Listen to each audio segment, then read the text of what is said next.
Hello everyone on YouTube. Well, not everyone on YouTube, obviously. Hello to everyone on YouTube who's looking at this video at the moment. Hi, very pleased to make your acquaintance, your reacquaintance, your future acquaintance. Let's all sing for Auld Lang Syne, shall we? My name is Paul Murphy, and I'm coming to you live from West Camel in Somerset, in the UK. Ominous guitar chords. It's not how you play the guitar, is it? Dun dun dun! I thought I'd do something a little bit different here this morning, and so I'm going to fall asleep. I've been uploading my songs and everything recently, and I've been doing some of my children's books. But,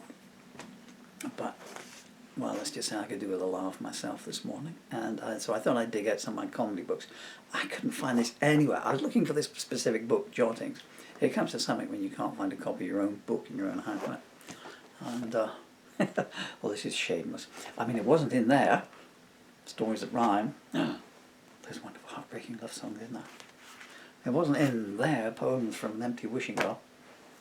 It certainly wasn't in there. Tombstones. They're all booklets. These genuinely just were there. I had to lift them up here to get the thing in, but I'll be shameless in any case. It certainly wasn't in there. The Private Diary of Emily Jade Murphy. Age 0, the world's most sarcastic, lateral thinking baby. I'll tell you a little story about this. Okay, so I wrote this book here. It's called The Private Diary of Emily Jade Murphy. And as you can see, my beautiful baby daughter there is just a tiny wee thing. Oh, Emily. And so I wrote that, and when Emily was, I don't know, 3 months old, I guess, you know, something. And it's this should be a separate video, really, but anyway. So it's the story of the world's most sarcastic, lateral thinking baby. One of my favourite lines is actually in the sequel, and the mother's best friend is around, and she's just had a false pregnancy alarm. And the mother's best friend is going, don't worry about it, Isla. I can't tell you the number of sticks I've peed on. And the baby thinks, well, let's just hope you don't work in a lolly factory then. I shall always like to help me, my throat is strained. It's funnier in the book, but it's not in that one now. This is the hardback edition of Love. I wouldn't have found it in there. Well, there's the paperback edition of Love. I wouldn't have found it in there. No, I found it hidden behind my sofa there, of all things. Ugh! Too heavy for me to lift these days. Anyway, this is Jottings. That was some shameless promo work there, but I genuinely assure you I don't make a cent, a centime, a dollar, a dime, a groat, a can of beans. I get nothing at all from any sales of my books. It's all signed over and held in trust for my beautiful children who are behind me. Well, the photos are behind me. Let us in, Dad, it's raining! Hooray, come back when you're 18, you have a job and you can keep me in luxury. Yeah, right, so I specifically want to look at this book here. And this isn't the cover you'll find on Amazon, actually. I changed the cover on it for the final one. It's got a much better cover on. My young daughter, when she was 4 and 5, her favourite story was Three Little Pigs. You know, you buy these massive story anthologies, and it's got like 1001 fairy tales in. What should we read tonight, Emily? Three Little Pigs? The next night. And tonight, Emily, how about we read Three Little Pigs? So, so I rewrote Three Little Pigs. One night, we did Three Little Pigs. And, I could just, click the remote control button in my neck, and my mouth would just and do it. But we had a great time. Actually, do you know how you know when your children are growing up? I'll tell you. Like when Emily was 4 and 5, and I used to read Three Little Pigs to her, and or anything to her, and I used to put on funny voices and everything, and and she'd be laughing and everything like that, so I do this in character kind of thing, or if I did my puppet shows or anything like that.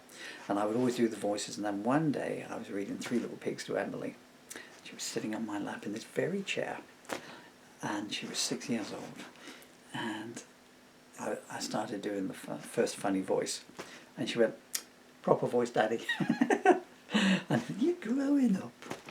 Ah, how soon they want you to stop speaking in tongues. Anyway, so I think it was shortly after that I sat down and wrote my own version of The Three Little Pigs. And this is it. And I'm going to put some glasses on because my eyes do not look good today. Oh, goodness me, I think I've got so many scratches on. I think I've got Braille imprints on them. I got a great cartoon. No, it's too rude to tell you. Because I used to draw cartoons as well, and one has just come to mind. Let's just get on with it, because this is probably going to run over 30 minutes in any case. I must have been talking for 20 already. The Three Little Pigs, especially written for my beautiful, that's what it says here, especially written for my beautiful daughter Emily Jade, who can't read it yet because she is only 6. Well, she's 8 now. So 20 years to go, Em. Oh, then it gets a little bit personal. Okay.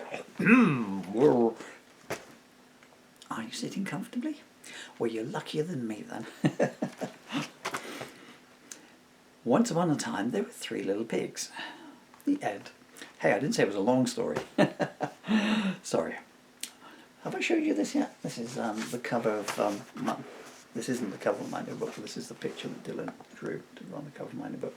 Oh, some song lyrics there. Back on focus now. Once upon a time, there were 3 little pigs. They lived at home with their mother, and oh, how she loved doing all their cooking and dusting and laundry and ironing and room tidying. So much so that one day, as she was carrying 3 more huge heavy baskets of dirty clothing to the river to wash, she turned to her lovely sons and smilingly said, "I want you 3 freeloading nuisances out of my house by sundown." "But why, Mama?" asked the smallest pig. "Because every other pig your age in the village has left home, gone to college, got married, got a job, settled down and started a family. You 3 can't even work the toaster yet. Me and your father want some time to ourselves. We haven't had a night at someone else's sty in 10 years. The pigs were disconsolate, and they tried to explain to their mother that there was a very simple explanation. They were very lazy, and they liked having everything done for them. But she was having none of it. And so the next morning the 3 little pigs found themselves down the road, all their possessions in little handkerchiefs on a stick on their shoulders. It wasn't all bad. They'd swiped Daddy's Visa card first and used it to invest in gilts that stood to yield 18% in 10 years' time if the annuities markets held up. But first they had an immediate problem of where were they to stay.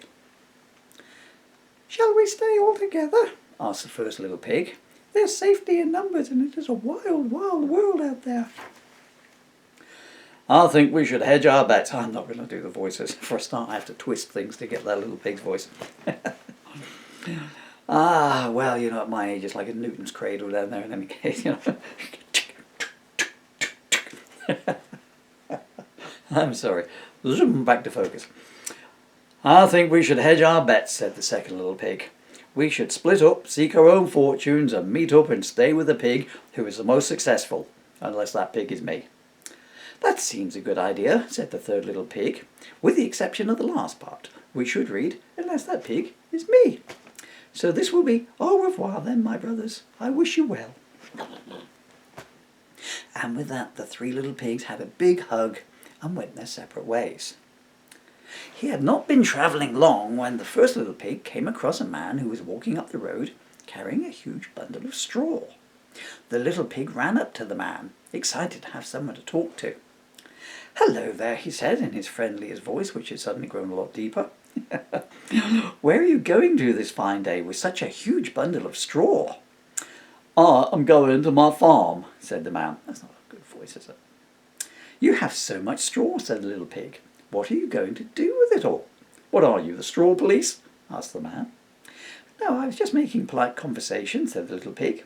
"This is my first day away from home, and I am feeling a bit lost. Can I come and live on your farm with you?" "We don't really need a pig on our farm. We're arable, see?" "I don't think you're horrible at all," said the little pig. "Arable!" "Oh, you mean you live in the desert, wear thwobs and have lots of oil?" "Arable!" "Oh, you're not that bad. I can't see why anyone would think you're a rabble." "Arable! Arable! Arable!" And with that, the man clutched his chest and keeled over stone dead. And keeled over stone dead.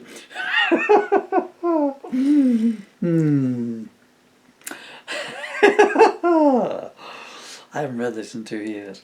And with that, the man clutched his chest. And with that, the man clutched his chest.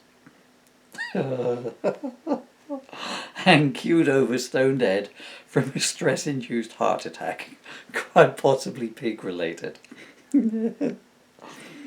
Well, that's a bit of luck. Well, for one of us at least, said the little pig, and he gathered up all the man's straw and strolled off down the road with it, planning to list it on an online auction site marked like new, no tags, which was the complete opposite of what the man he had gotten the straw from now was. Very shortly the little pig came across a nice level field, and he set his load down and pondered his next move. You know, this would actually be you know, he said to himself twice, this would actually be a very nice place to live, he thought. He abandoned all thoughts of internet entrepreneurialism and swiftly constructed a small but homely domicile of straw for himself. But barely had he finished hanging his "Sty Sweet Sty" sign on the door than he spotted, dun dun dun, a wolf coming up his path. Oh no, children, what the heck happened next? Not just any old wolf, a wolf that looked big and bad. It was probably the tattoos that did it. The little pig scurried inside, drew the straw box on his straw door across, and started flicking through the house exchange wanted ads in the newspaper. Suddenly, how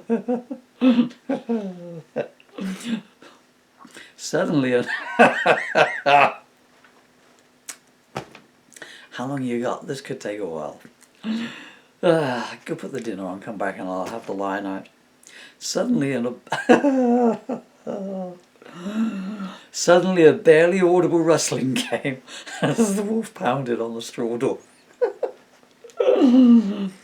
Little pig, let me in. Not by the hair on my chinny chin chin, I'll not let you in. But I've got an invite. Who sent it? Let me see. Compliments of the Pork Butcher Association of Neasden. Yeah, that's not happening. I think you've been spammed. And I've got no intention of being. Thanks for calling. I wish you well in your future endeavours. Look, at least let me in for a whiz. It's been a 3-hour journey and I'm bursting. Sorry, the bathroom is out of order. Redecorating, you know. There's a public lavatory in the village. Failing that, there's a tree behind you. What? What kind of standards do you think I have to even think that I would use a public toilet? I have to say, your hospitality leaves a lot to be desired.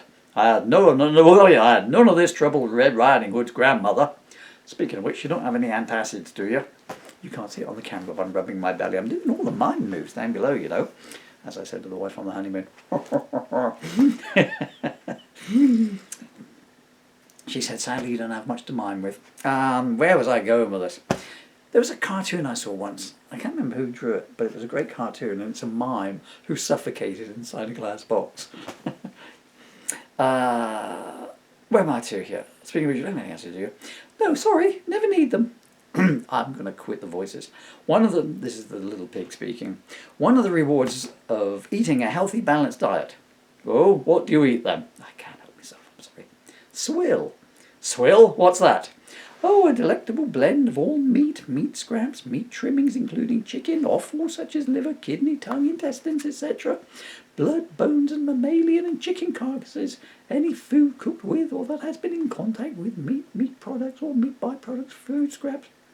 Why have you suddenly turned green? Ugh, what an awful! Where on earth did you get such a disgusting repast?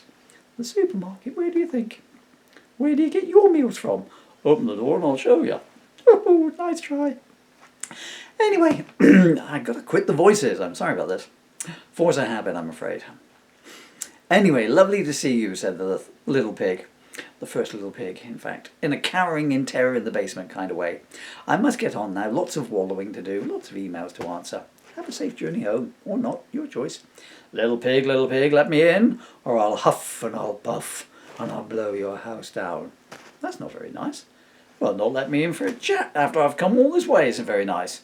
You were planning on eating me. I can think of better ways of committing suicide. I never said I was going to eat you. You're wearing a bib and have a knife and fork in your hands. I inferred from context. Okay, you've asked for it. Prepare for a huffing and a puffing. Why, have you forgotten your inhaler? I'll show you I don't need an inhaler.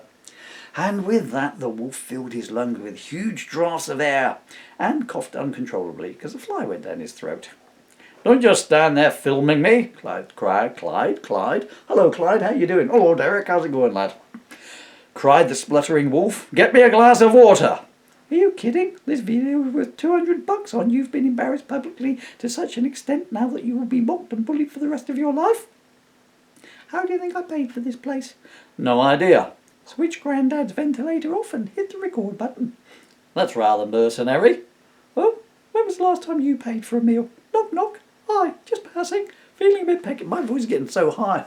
All the dogs in the neighbourhood are sticking their paws in their ears. Sometimes their own. Feeling a bit peckish.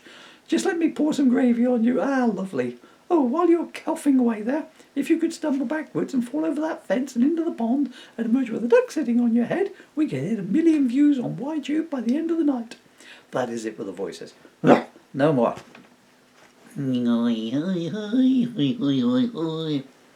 Unfortunately for the little pig, his comments angered the big bad wolf to such an extent that he drew in an enormous breath and blew and blew and blew. You smelly bastard, said the little pig, for the wolf was facing the other way. But with such force did the wolf posteriorly exhale towards the house that it went up in flames in an instant. People who live in straw houses shouldn't light candles, mocked the wolf. But the little pig took advantage of the wolf's mocking and ran away to stay with his brother, having stopped to throw a few things into a hold all first. Bollocks, sighed the wolf as he saw the little pig's curly tail disappear over the horizon. Memo to self, more snack, less yap. He mused this to himself and he wandered his way home disconsolately, pausing only to have a quick swipe on Grindr to see if anyone was up for a quick bit of cheap and meaningless while he was in the area. I said to my mate the other day, I said, you know what, mate, I'm going through a dry spell. I said, I haven't had a date in 8 months. He said, you want to try Grindr? I bought one, sanded half me knob off. Sorry. Ad-libs, keep a comment there. Meanwhile, how are we doing for time here? 17 minutes. Meanwhile, the second little pig had also made his way into the world, and as he gaily ambled down the dusty road, he had come upon a man carrying a huge load of wood. Mr. Man, he smiled. Please, could I have some of your wood? Well, normally I draw the line at bestiality, but it's been a long journey, replied the man, putting his bundle down. That's not what I meant, said the little pig, laughing at the man's mistake. Still laughing at the situation, he added, and now hand over all that wood, unless you want the grooming squad to hear about this. You told me you were 19. Yes, but I'm still a pig, though. The man knew he had been bested, and begrudgingly handed over his load. Well, that hasn't helped your case any, said the little pig, dodging out of the way. I told you I'm only interested in your lumber, not your lumber regions. He gathered up the man's timber and rolled it down the road. All I need now is a beaver, he cried over his shoulder. Yeah, you and me both, cried the woodsmith. He hung his head and carried on his journey, trying to think of how he was going to explain this to his wife when he got home. He had not travelled far when he chanced upon the big bad wolf coming the other way. That's all I need, he thought to himself, and took his chopper out. Then, remembering the trouble that he had gotten into with the pig, he put it away and took his wood chopper out of his rucksack. Stay away, wolf, he cried. Do I have BO or something? Asked the wolf. I'm starting to think all this rejection's getting a bit to bad me. I messed that line up completely. Buy the book and read it. It's on page 64. Really funny. I will not let you eat me. Strangely enough, as a wolf, you kind of take that as a given. I mean, if everything I came upon just lay on its back and said, I would quite happily allow you to have me for dinner, masticate away, my life would be a lot easier.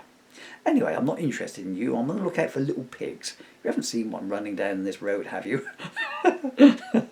May have a bundle of burning straw hanging out of its arse. No, I haven't. I did see... No, I haven't.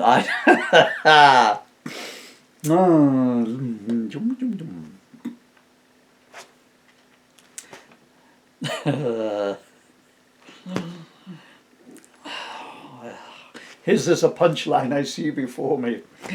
No, I haven't. I did see a non-wheat rectally assailed pig on my way home, though. He stole all my wood. How long ago was that?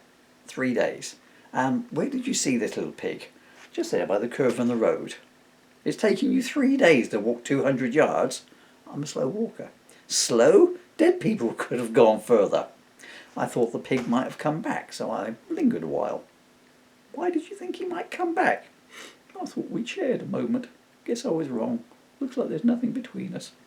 Well, apart from miles of road. Well, one pig is as good as another, I suppose. I'll be after him. Thanks for the info.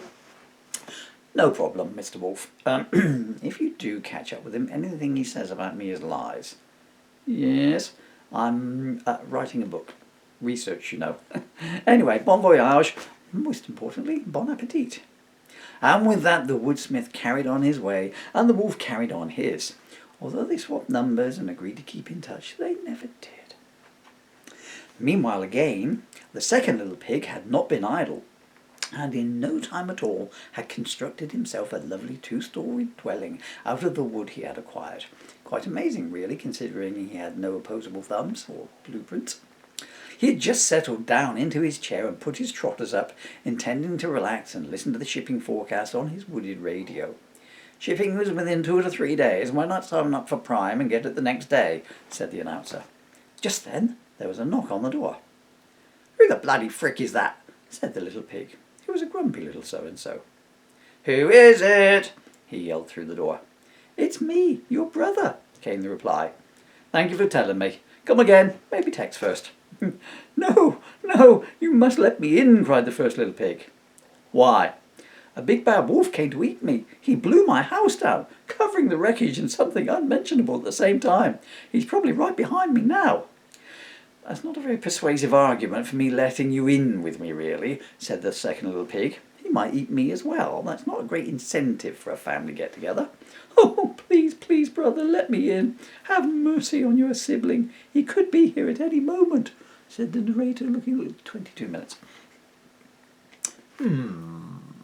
Said the second little pig, who had done some quick mathematics. How many pigs would you say this wolf could probably eat at one go? Well, 1, I should think. Of course you can come in and stay, brother. Let me bring you a chair to sit in. I'll put it here, right next to the door. You're very kind, brother. Aren't I just? So, how did you meet this big bad wolf? He just turned up on my doorstep one day. At first I thought it was a wolfogram. What with it being my birthday and all. But that was just a coincidence. What are the odds? 365 to 1, replied the second little pig. He was a bit of a know-it-all. What do you want, big bad wolf? I asked. And can't you get it on eBay? What did he say? He was rather ambiguous, really. On the one trotter, he seemed keen to discuss metaphysical dualism. On the other, he was carrying a book entitled 101 Recipes for Sausages. Oh, those blasted metaphysical dualismers, sighed the second little pig. They're always coming round. I turn the lights off and pretend I'm not in until they go away. Do they hang around for long? Depends. If they reconcile that mind and body are in some categorical way separate from each other, they don't hang about. But there's always one who points out that there are 2 kinds of reality: material, i.e. physical, and immaterial, i.e. spiritual. And that means they're there for an hour while they work out if the garden gate really exists in a corporeal form. You might as well forget about being able to have pizza delivered if that happens. It's a nice place you have here, I must say. Puts my straw house to shame, especially in its current state. It's okay, I suppose, but I'm a bit disappointed with it, really, especially the upstairs. Why? It's supposed to be a bungalow.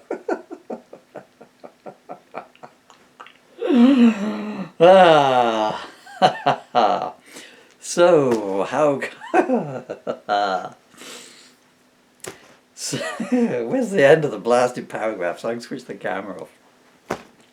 So how come you chose me instead of our brother, Little Pig the Third? Well, I've never been as close to him as I have been to you. So you thought you would express that closeness by leading a ravenous wolf to my house. I can't that, but dramatics here. But the second little pig never got his sentence finished because at that very instant, hey, come on, Oscar, there came a huge banging at the front door. I wonder who that can be at this time of night, said the first little pig, the naive little porker. I've lost all sense of the voices now, haven't I? Well, somehow I don't think it's likely to be Prince William passing on his way to the job centre in need of a glass of water, do you? You never know, said the first little pig, the optimistic little porker. Who is it? Called out the second little pig. It is I, the big bad wolf, came the reply in a surprisingly light-hearted voice, because I hadn't read ahead. It is I, the big bad wolf, came back the reply 30 seconds later. Maybe it's an amnesiac, Prince William, said the first little pig, the in denial little porker. Somehow I think not, shuddered the second little pig, the defecating little porker. What do you want? He called out. I wish to discuss metaphysical dualism with you both. Really? No, not really. I want to eat you. It's all a charade. Sad way to live, really, said the wolf sorrowfully. I feel for you. It must be an empty existence going through life lying to try and inveigle your way into people's company. Even if they do take you in and let you in, you devour them before you get to bond. Your Christmas card list must be very small. Well, we're not here to talk about me. I've come a long way to see you, and look, I've even brought you a little present. That's a jar of applesauce. No need to thank me. No intention, more like. Anyway, I've already got a full house. And my little brother, who I appear to have been impersonating for the last 6 lines. My brother is staying with me, my juicy, succulent, nothing but lean and tender-loined brother. You two aren't from Arkansas, are you? Just pointing out his many appetites, many attributes. But I think the best thing for you to do is to leave us be.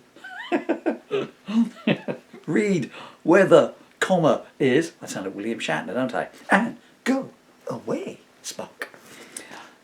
How is that the best thing? Works for us. Well, it's not going to happen. I've been trudging all over the land this last few weeks looking for bovine digestment, what with your brother and now yourself, and I am not best inclined to leave empty-pawed, let alone empty-stomached. Go away, or we will set the dog on you. Have you got a dog? Oh, yes, huge he is. Savage. Eats wolves for breakfast, he does. Here he comes. Oof! Down! Down, Rover, down! Have another dinosaur leg. Good boy. Ooh, I'd be off sharpish if I were you. I'm not entirely convinced you're telling me the truth. Like you're anyone to cast stones. Here he comes, here he comes. Smell that wolf, can you, Rover? Wolf, oink, snarl, oink, growl, oink. That's not a dog, that's your brother trying to make dog noises. He's not? Tell him it's not. Oh, God. I should have written this like a script. I don't know. Just stick to one voice, will you? See, when the wife said she wanted a threesome, it was just me, darling, all the time. 2 different voices. Do you want to go now, Dave? Oh, you're fine. So sorry. No, back on track. Where did I get to? That's not a dog. That's your brother trying to make dog noises. He's not. Oh, God, these voices. He's not. Tell him it's not Little Pig the First. Bark, wink. I mean, no, it's not me. It's our huge dog. Look, I don't have time for this. Open the bloody door. Well, we've had a vote and a no. OK, you've asked for it. Where's my speech? I know I had it here somewhere. Ah, here it is. Oh, no, that's a bus receipt. Ah, here we go. Right, little pig, let me in. Not by the hair on my chinny chin chin. And mine. I'll not let you in. Then I'll huff and I'll puff and I'll blow your house down. When? What do you mean, when? When is this abode gusting due to occur? When is it? Now. It's going to happen now. Now isn't good for us, actually. Can we reschedule? When were you thinking of rescheduling to? I can probably hang on a quarter of an hour or so. I'm quite an amenable chap, really. Well, we were thinking maybe sometime next decade. Or the one after that. We're easy. No. Funnily enough, I am not going to hang around in your garden for the next 10 years, actually. I've got things to do in my life, you know. Well, we'll go do them. We'll still be here, promise.